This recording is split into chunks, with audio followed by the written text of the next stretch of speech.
Good morning students. तो आज की क्लास में अपन शुरू करेंगे ऐसे 501 जिसका नाम है audit evidence specific considerations for selected items. तो ऐसे 501 के रिगार्डिंग इसमें 3 पॉइंट्स बता रखे हैं। The objective of auditor is to obtain sufficient and appropriate audit evidence regarding. ठीक है, तो बेसिकली ऐसे 501 के अंदर 3 चीज़ों के रिगार्डिंग बात कर रखी है, जो कि है पहला point existence and condition of inventory, यानी कि सिर्फ इन्वेंट्री का एग्जिस्टेंस एंड कंडीशन पर बात करेंगे। इन्वेंट्री का वैल्यूएशन वगैरह इस पर कोई बात नहीं होगी, सिर्फ 2 चीज़ों पर, existence and conditions. Second point अपन बात करेंगे claims and litigations. Claims and litigations में सिर्फ अपन कंप्लीटनेस के रिगार्डिंग बात करेंगे।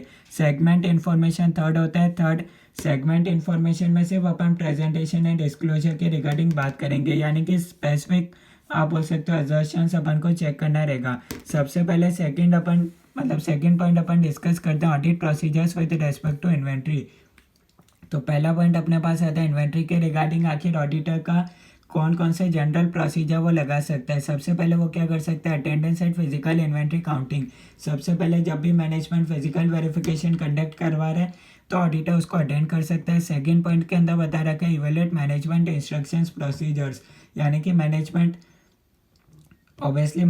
फिजिकल वेरिफिकेशन कंडक्ट करवा रहा है तो ऑडिटर ये चेक कर सकता है कि आखिर मैनेजमेंट ने के इंस्ट्रक्शंस प्रॉपर है या नहीं है रिगार्डिंग फिजिकल वेरिफिकेशन। ठीक है, सी पॉइंट बता रखा है observe the performance of management count procedures. Auditor खुद जाके ऑब्जर्व कर सकता है। डी पॉइंट है इंस्पेक्ट इन्वेंट्री।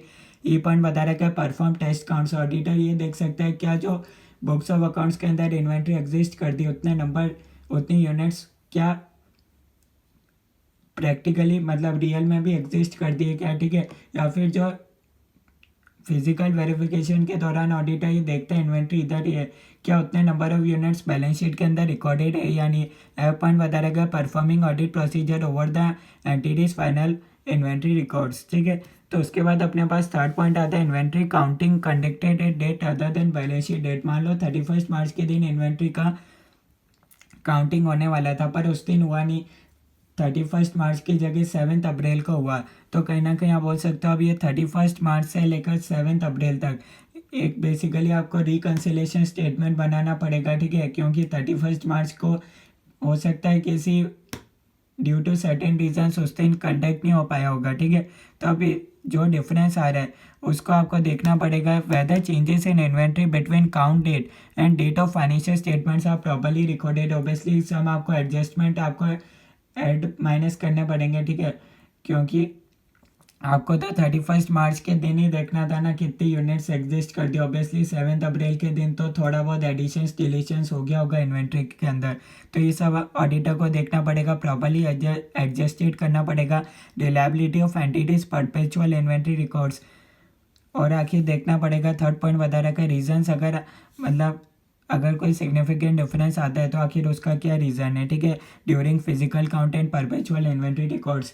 ऑब्वियसली रिकॉर्ड के अंदर इतनी यूनिट्स मेंशन कर रखी है, फिजिकल काउंटिंग करी तो कम नंबर ऑफ यूनिट्स मिली, तो आखिर ऐसा क्यों हुआ, उसका क्या रीज़न है। फोर्थ पॉइंट आपको बता रखा है auditor enable to attend inventory count.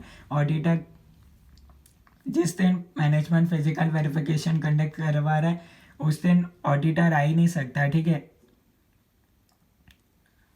तो ऑब्वियसली जिस दिन अब मैनेजमेंट ने 31 मार्च के दिन ही कंडक्ट करवाया, ठीक है, इसको आगे पोस्टपोन नहीं करा, मैनेजमेंट ने अपने हिसाब से फिजिकल काउंटिंग वगैरह कर लिया, तब इस केस में ऑडिटर क्या कर सकता है, ऑडिटर अपने हिसाब से बाद में फ्यूचर फॉर एग्जांपल जब वो 10 अप्रैल को फ्री हुआ, ठीक है, तो उस दिन वो जाके क्या कर सकता है, अल्टरनेटिव डेट पर फिजिकल काउंटिंग कर सकता है। ठीक है, परफॉर्म ऑडिट प्रोसीजर कर सकता है on intervening transactions to assess whether changes in inventory between date of physical counting and period end and are correctly recorded. Obviously अब कहीं ना कहीं रिकन्सिलेशन स्टेटमेंट बनाना पड़ेगा, जो 10 दिन का डिफरेंस है तो वो सब ऑडिटर को बनाना पड़ेगा।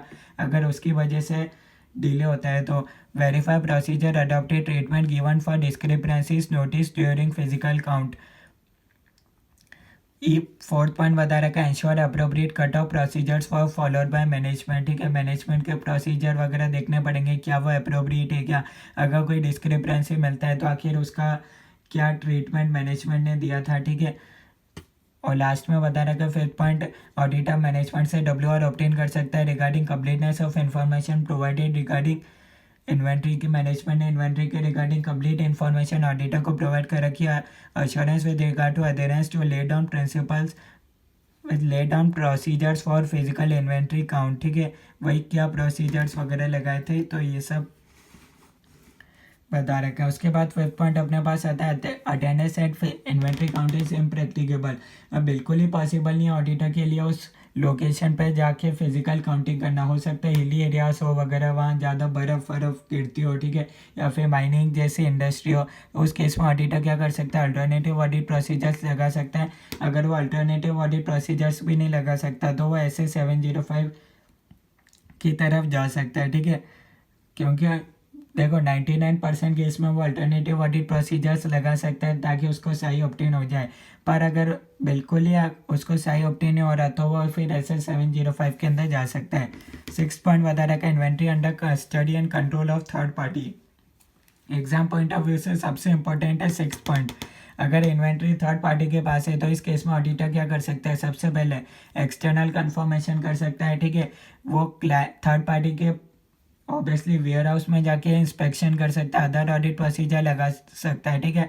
अगर ऑडिटर को डाउट हो जाए उसकी integrity objectivity of third party तो ऑडिटर क्या कर सकता है, ऑब्वियसली अनदर पर्सन को बोल सकता है कि वो जाके फिजिकल वेरिफिकेशन करके आए क्लाइंट की लोकेशन पे, ऑब्टेन सर्विस ऑडिटर रिपोर्ट। इसका क्या मतलब है, सर्विस ऑडिटर की रिपोर्ट मतलब ये देख सकता है कि आखिर उनके कंट्रोल्स अच्छे इफेक्टिव है या नहीं है, ठीक है।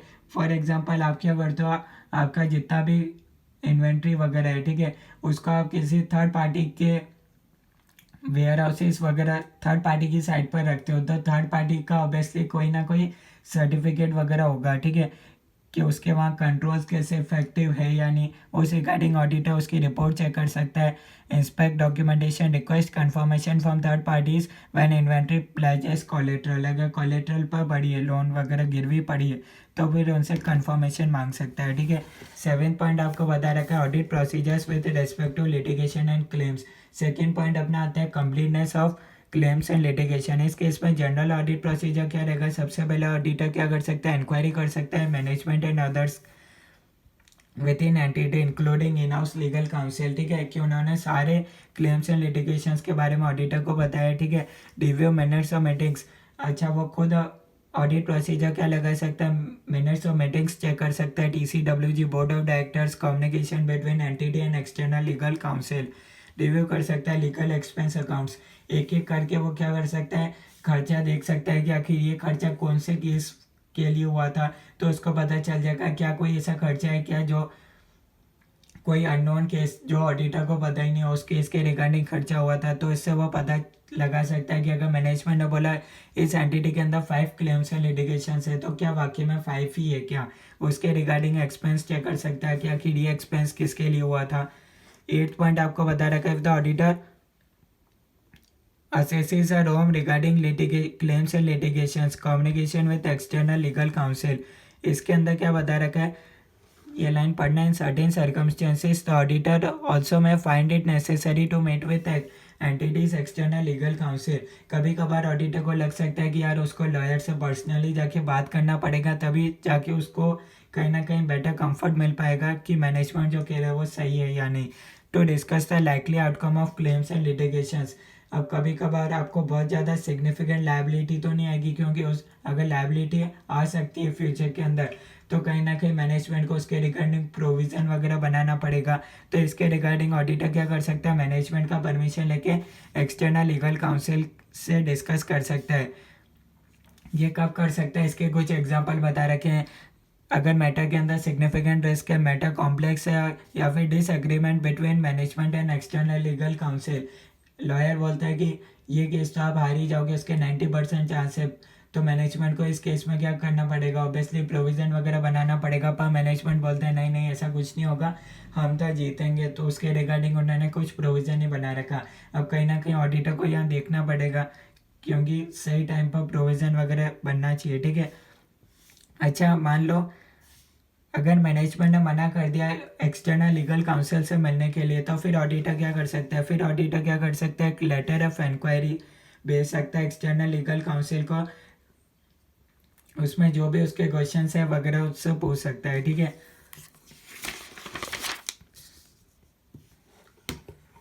उसके बाद अपने पास आता है ऑब्वियसली, ये मैंने आपको बता ही दिया, अगर ऑडिटर एक्सटर्नल लीगल काउंसिल से मिलना चाहता है तो ऑब्वियसली मैनेजमेंट का परमिशन लेके ही वो मिल सकता है, ठीक है। नोट इफ मैनेजमेंट अगर मैनेजमेंट मना कर देता है ऑडिटर को उस एक्सटर्नल लीगल काउंसिल से बात करने के लिए, या फिर एक्सटर्नल लीगल काउंसिल मना कर देता है, auditor enable to collect sufficient and appropriate audit evidence from alternative procedures, तो इस केस में ऑडिटर मॉडिफिकेशन की ओर जा सकता है। ऑडिटर साथ ही साथ मैनेजमेंट से WR ऑब्टेन कर सकता है, TCWG that all non possible claims and litigations affecting financial statements, सारे क्लेम्स एंड लिटिगेशंस के बारे में मैनेजमेंट ने ऑडिटर को बताया और वो properly accounted and disclose management ने करा एज पर एप्लीकेबल FRF।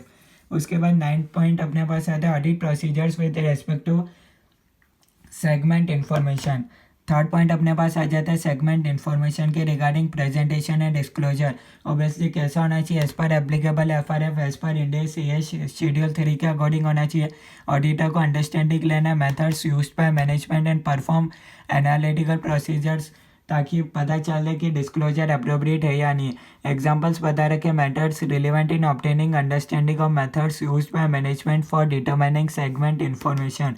कुछ एग्जांपल्स बता रखे हैं कि आखिर उस मैनेजमेंट ने जो भी मेथड्स यूज़ करे उसके बारे में अंडरस्टैंडिंग ऑडिटर कैसे ले सकता है। ये 4 पॉइंट इंपॉर्टेंट है, एक बार एग्जाम के अंदर आए थे, ठीक है। Sales transfer charges between segments and elimination of inter segment amounts, ठीक है। ऑब्वियसली सेगमेंट्स में यानी कि आपको थोड़ा बहुत आपने सेगमेंट के रिगार्डिंग SPM सेट बी के अंदर भी पढ़ा होगा, ठीक है। ताकि अगर एक डिपार्टमेंट दूसरे डिपार्टमेंट को बेचता है, ठीक है, गुड्स, तो वो किस प्राइस पर होता है, कि क्या सेल्स होता है, क्या होता है ट्रांसफ़र चार्जेस, तो उस रिगार्डिंग आपको पता होगा, ठीक है। कंपेरिजन्स विद बजट्स हैं, अदर एक्सपेक्टेड रिजल्ट्स, कैसे एलोकेशन होता है एसेट एंड कॉस्ट का, कंसिस्टेंसी विद प्रायर पीरियड्स, क्या उनका अप्रोप्रिएट एडिक्वेट डिस्क्लोजर है क्या, ठीक है, विद रेस्पेक्ट टू इनकन्सिस्टेंसी। अगर ऑब्वियसली कहीं इनकन्सिस्टेंसी मिलती है तो उसका डिस्क्लोजर होना ज़रूरी है। तो ये अपना पूरा कंप्लीट होता है। यहाँ तक आपको कोई डाउट है तो बता सकते हो, जितना मैंने बताया सिर्फ उतना पढ़ लेना, आपके लिए इनफ है। Thank you everyone.